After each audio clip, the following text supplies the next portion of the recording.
Alright everyone, we've had the Cruiseliner for 10 days now.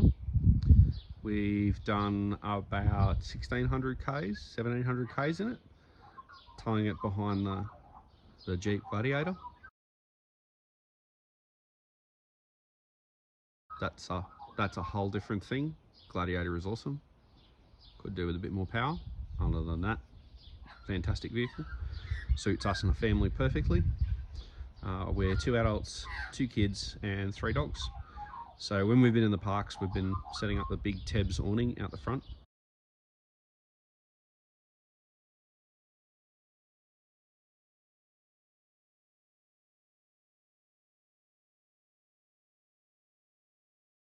So this is the Cruiseliner, pretty much as delivered. About the only modifications I've really done to it is I've put the awning trail or the track on, obviously, for the Tebs awning that we've got.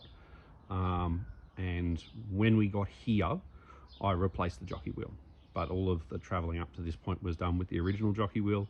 I'll get to that when I get around the front. So this is it. It is a AVan Cruiseliner 1D Adventure Pack, not the Adventure Plus. So we've got the torsion bar axle. It does have the upgraded chassis, but not the 5-inch chassis that the Adventure Plus has. And it's a good thing. We really like it. It's not perfect, but it's going to suit our needs really, really well. Now, we did get a few extra accessories on this. We've got the electric gas hot water system. The hot water system in this thing is incredible. It works very, very well.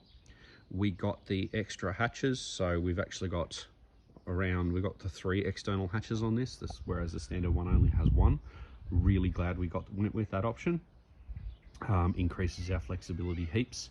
We also got the external shower, and yes, we have used that, but not as a shower, and I'll talk about that when we get around there.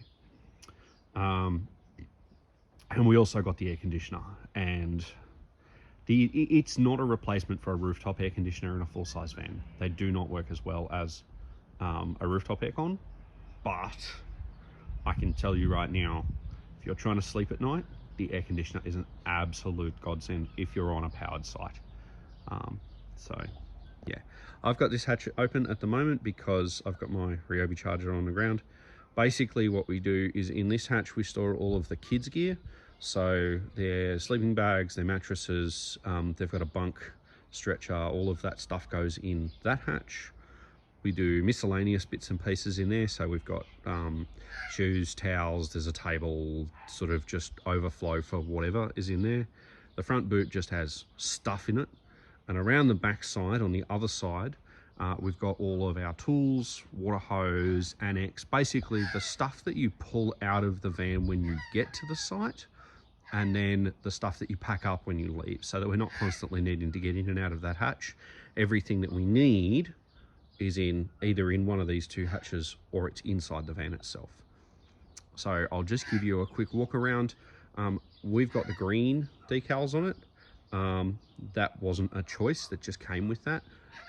My wife likes the blue, so I might be talking to AVan to find out if I can swap that out for the blue, but I'm not sure if the colors mean different things or not. So anyway, we'll go for a little walk around. So Adventure Pack comes with the single step. This is a little bit of a complaint of my wife's, and it's a bit annoying for me. The Adventure Pack is still quite a fair way off the ground. It's not as high as the Adventure Plus, but there is still quite a bit of ground clearance, and the single step is probably just a little bit too high. I think we may swap that out for a double step, but we'll see how we go. It would be nice if that could sit a bit lower, but I don't know if that can be modified to do that. I don't think so. So that may be something that I revisit later. Obviously we went for no 12-volt outlet outside. It may or may not have been a good decision. We haven't wanted one yet, but we have used the 240-volt outlet because you can see a couple of little clips up the top. When we've got the annex set up, I've got a little bar light from Bunnings that we clip up there that gives light in the annex, because that light at night is just not enough. So as we walk around, you can see I've swapped the jockey wheel out My brother-in-law gave me this one for a Christmas present. They also bought a new van. He thought this was going to suit his new van. His new van's too big to move by hand, so he gave me this one. So thanks, Dave, for that. This is a like super duper extreme off-road thing. I haven't driven with this on yet. I'll probably flip that around. The old jockey wheel is in the front boot, and I'll just get it out.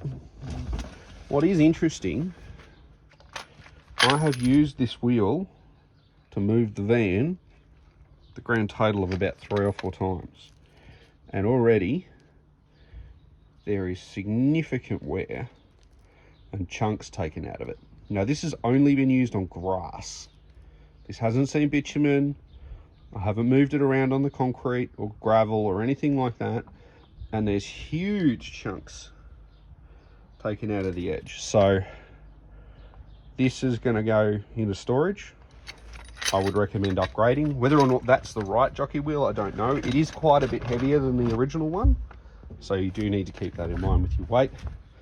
AVan, we got ours from AVan Sydney in St Mary's. They gave it with 2 fresh gas bottles. The whole thing was charged, ready to go when we picked it up. AVan in Sydney were fantastic.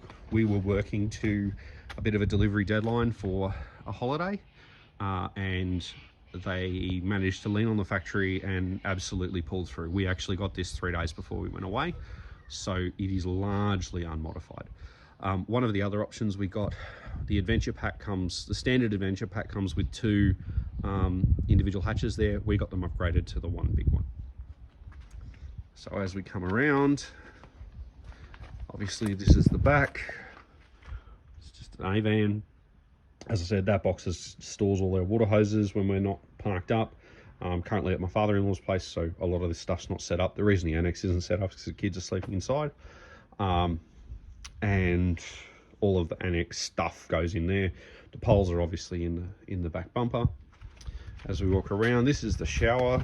I'll open that up for those who haven't seen one. Now, we haven't used this as a shower yet because we've been staying in caravan parks. Of course, it helps when you put the key in the right way. It also helps when you use the right key. So, first complaint. There's like, hang on, when I'm not dropping my keys. They're the keys for the van. I mean, oh, those 3 aren't, they're for the truck. But they're the keys for the van. So there's 1, 2, 3, 4, 5 keys. Surely, AVan could key the locks alike, if they wanted to. And this wasn't cheap. This was $45,000 on a show special. So yeah, so that's the shower. The outlet of the shower head is it's just a stream. It's not a shower per se. It is on, so it's like a soaker more than anything else. It's not a shower in the traditional sense of a shower. So I don't know if I'd want to stand under that or wash my hair out with that. We may replace the head. The other thing is, using this, there doesn't appear to be a way to lock this on. So yeah, just keep that in mind. That may be something that you want to replace. It all just fits nice and neatly in its little hidey hole here. Just tie that up. And then when I find the right key, locks back up. So we use that for washing feet off after we go to the beach, washing the dogs. We haven't used it as a shower yet because we don't have a shower tent for it yet, but we will once we go off grid. Obviously, gas, electric, hot water, normal water inlet. Comes with all the fittings as standard. We haven't filled the water tank yet because everywhere we've been hooked up. This leads me to another modification. If you have a drainage hose on the outlet down here, and I've fitted a cam lock to this just to make it easier to attach and detach the hoses.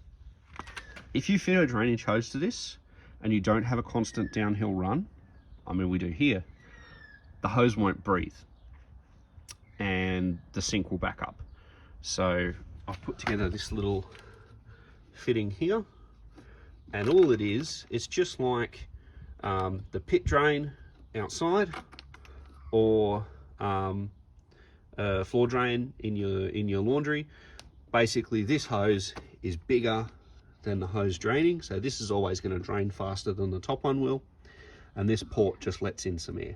Now, I'm probably going to swap that out with a one-way valve, just because we've found when it's really sudsy, when there's lots of suds on the sink, sometimes you get suds coming out the top of that, but the water still goes down the drain pipe, and it stops an airlock and allows the sink to drain. And we had huge problems with that in Bateman's Bay until we got to Bairnsdale, and I realised what was happening. So come around the back. Obviously, it's got the big back bumper. It's got the storage box for the poles for the annex, and there's a big blank space here. Now watch this space. I have some ideas as to what I'm going to do here, because this is a little nose heavy. It's not the way we've packed it. It just is a little nose heavy. I have some ideas as to what we can maybe put in here in a future upgrade, perhaps with some custom fabrication and maybe a new product to the market. Spare wheel carrier, obviously fairly standard, and then we come back around to the front. So that's the outside. No real complaints with anything out here. I wish all the locks were all key to like, or at least all the minor locks are all key to like. If I could have 3 keys instead of 5, would be nice. A couple of gotchas. This doesn't come with a latch or a lock. These pins I've added. This is done up with a cable tie, so don't let that catch you out. The poles in here for the annex, for the Tebs awning, just barely fit. My wife puts those away and pulls them out, and it's a bit of a challenge, if I'm being honest. I've done it once, but my wife usually puts those away. It is a bit of a challenge. Same with these latches. When I got this from St Mary's, these were quite loose, and one of these actually popped open on the way home. So check the tension on these, and also you can use an R-clip, or you can put a padlock in, or one of these over center latches, or flip latches. I'm not sure what these are actually called. Make sure you have something in there to stop this from popping open, because this can pop open. If the road's bouncy enough, or there's not enough tension in here, it can pop open. I'm going to zoom out when we step inside. So I'll open up. Obviously standard AVan, again, quite a step. We got these mats from Bunnings. Now this one does fit if you trim the edge off. And the other thing is, that door still opens over the top of the mat. We found we were traipsing muddy footprints and stuff in, so, you know, inside, this was our interior decor that we went with. We're sort of going for a honeycomb theme, so my wife and I chose sort of like honeycomb stuff. My surname in Estonian actually means honeybee, so that's where all the honey stuff comes from. Now in our unit, the 3 air conditioning vents are there, there, and there. Now, our bed's the opposite way to the way most people have this set up. Now my wife chose this, but it's turned out to be a blessing in disguise, because I sleep on this side of the bed, my wife sleeps on that side of the bed. I like to be nice and cool at night. That air conditioner vent there, I didn't understand why that was there. Like why it wasn't in the top of the thing blowing air up, or to circulate air through the room. But if you sleep here, and that air conditioner vent's there, you can direct it onto you at night. Now I like to be nice and cool at night, while my wife likes to be nice and warm. So my wife sleeps on the other side of the bed, gets nice and warm, cozy, cuddly, and I get the nice, cool air conditioning. And we're both happy. And both of us being happy is a good thing. One of the other accessories we got was the microwave. A lot of people say don't bother with the microwave, don't use it. We do. When we're doing longer trips, one of the issues that we've had in the past is bread going stale. So we keep our bread in the freezer, and then when we need to use our bread, we throw it in the microwave and defrost it. I will be putting a solar system in here that is going to be big enough to be able to run the microwave. So when that happens, we will have 240 volt power. We'll be able to run the microwave, not for long periods. We won't be cooking a roast in it or anything like that, but it'll allow us to use the microwave to like reheat food and make things safe. And, you know, food safety is a good thing. So yeah, pretty standard inside otherwise. We obviously chose this particular interior. We like the greys, the wood finish with the grey tops. We really like. Now these storage containers, we have pantry, nothing, and miscellaneous bits and pieces, medications, carry bags, sunscreen, all dog food, all that kind of stuff. Because we do travel with 3 dogs, so that's where all their stuff goes. The center one, that's supposed to be a wardrobe, but I think I'm going to be putting a false shelf in it, so that we can use it as an extension of the pantry or another miscellaneous container. Our version does have the double doors down the bottom. If I put a false floor in it, I don't think I'll be using those double doors for much. We haven't wanted to get in there. We haven't needed to get in there. So just something to consider. Now, we have 2 circuit breakers. As best I can tell, one of these is for the air conditioning and one of them is for everything else. But that whole arrangement is going to be changing when I put the off-grid stuff in here. 3-way fridge works really well, takes a day to cool down. The new fridges are all automatic. There's no push button to light or anything silly like that.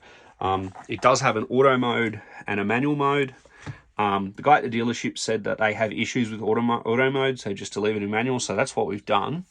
And we've just been switching it between AC and DC. Obviously, when it's plugged into the truck, I have it on DC and the truck cools it. We found the middle setting to be perfect. Any colder than that and the freezer ices up, it just frosts up like nobody's business. So right in the middle is about spot on. Obviously, there's gas hot water switch. Now, we've got drawers and a cupboard. We went for the Outback Explorer cooking set. Some of the stuff's inside because we need an extra frying pan, but there's usually a frying pan that goes in here too. You know, all the fold up stuff, keep it all nice and compact. We've kept this relatively light, just what we need. You know, big cutting knife, some tongs, spatula, that kind of stuff.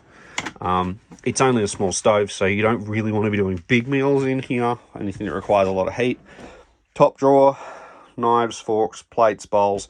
We've tried to pack as much stuff as we can into containers, plastic containers, so that nothing's rolling around.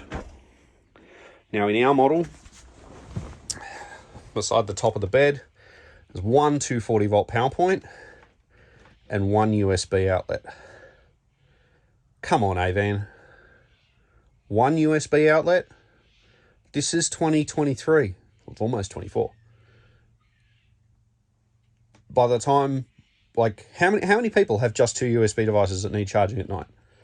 I'm guessing if there's 2 people sleeping in here, you've got at least 2 phones. I got a watch as well, so I have to plug a 240 volt adapter in here to charge my watch. You could put another one in here. Another USB outlet over here would be really nice.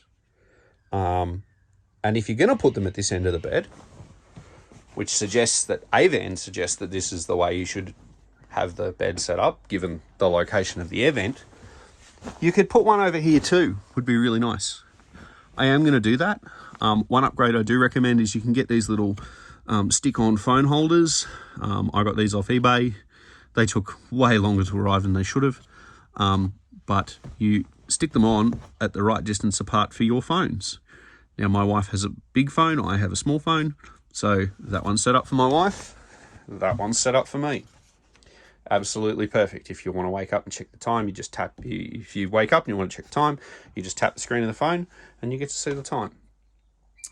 The other thing is, that's the only accessible 240 volt outlet in the entire van. That sucks. That really does.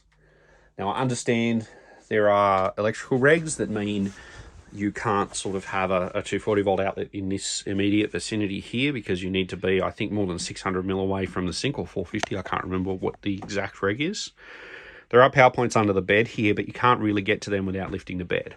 Something over there would be really nice, even if it's just tucked up in the corner there or inside one of these cupboards. Given that there's 240 volts right there for the circuit breakers, something over there would be really nice. There is a 240 volt outlet that runs the air conditioning in one of the bins, and I use that for my Ryobi charger. But to have a little bit more 240 volts in here would be nice, or even some 12 volt outlets over here. Again, these are not expensive things. This is 2023 AVan. We're not in 1995, all right? USB is a thing. Everything uses it. Even if it was just in the side of this, like in here, somewhere in here, a USB outlet, that would be really, really nice, because then you can sit at the table with your laptop or your phone or your iPad and charge stuff. Would be really cool. All right, now, obviously I've said we don't use that for clothes storage, so where do we store our clothes? Well, the bed lifts up, and we found, as you can see, all the kids' crap is in that one. We found some plastic storage containers from Bunnings that were the perfect size. They're these all set, I think they're 50-litre containers. I think they're 50-litre containers, and they fit perfectly underneath the braces, and between the two, the distance to the air conditioner is spot on. Now, I do have some gripes about this area. Number one, so there's all these 240 volt outlets under here, and your fuses, your 12 volt fuses are here, but nothing's labelled. What goes to what? I mean, I've traced some of these wires, and some of these colours kind of make sense, but as best I can tell, the purple wire runs the power line for the fridge, all the lights and the USB. The red line, I think, runs the 12 volts and the hot water service. I'm not really sure. And the yellow line, I don't have a clue. So, some colour coding here. One of these might actually be the charger, but they don't tell you because nothing's colour coded. Nothing's like, there's no legend, there's no way to find out. Oh, that's the other thing. It would be really nice to have a switch up here to turn the power off to the microwave, because this is really easy to bump when you're getting in and out of the bed. Really, really easy to bump. What would actually be better is a microwave with the controls over here. But I got thinking about that, and I don't think I've seen one in Australia with the controls on this side. Or at least if they are, I haven't seen very many, and I definitely haven't seen a caravan one. So, AVan, if you can find a microwave in this format that has the controls on the left, that would be perfect. Otherwise, I'm going to put an override switch in here to turn the power off to the microwave, because you just keep bumping it, and that blue light is really, really bright at night. Now in here, and again, this could be an electrical compliance thing, I'm not sure. The pump is there, the battery box is there. Now I understand they're the hoses to fill the tank, that's fine, that's where they've put them. But I would have liked that to be a little bit tighter up to the hot water service, just to give a bit more room in here for accessibility if I need to maintain something in here. The other thing is, all of this gear that's mounted to this board could have gone in a vertical board right here. Right there, huge space for it. Now, I understand the 240 volt lead coils in here. There would still be room for that to happen. There may be an issue, proximity to 240 volt cord to the plumbing fittings. I'm not sure. I don't think that's a thing, but it could be. But even to have that vertically mounted in here, I think would be better. I think that's a huge waste of space. The other thing is, I'm not sure if that battery box actually complies with the current standards. I believe the current standards state that the battery must be in a non-habitable area and that it must have a screwed lid. Now that doesn't. It does have a vent externally, but I'm not sure if that lid complies with the standards. I need to double check. And I definitely need to know for the upgrade that I will be doing to this at a later date. The other thing is, that is not an AGM battery. Come on, AVan. Really? It's like you've put a wet cell marine battery in that box. It's like $100 extra for a quality AGM deep cycle battery. On a $45,000 van, you saved $100 by putting a cheaper battery in that is a flooded cell. That just boggles the mind. And I have heard stories of these things rattling loose and the lid coming off and acid spilling all over the floor and rotting through the wood. Just put an AGM battery in it. Or even a gel cell would be better. A lithium option would be really nice. So, but all of this is going to be changing anyway soon, because I'm putting solar and a big inverter and batteries and stuff. It's got to do with that space that I was talking about out the back. So that's our AVan. Do we like it? Yes. Is it perfect? No.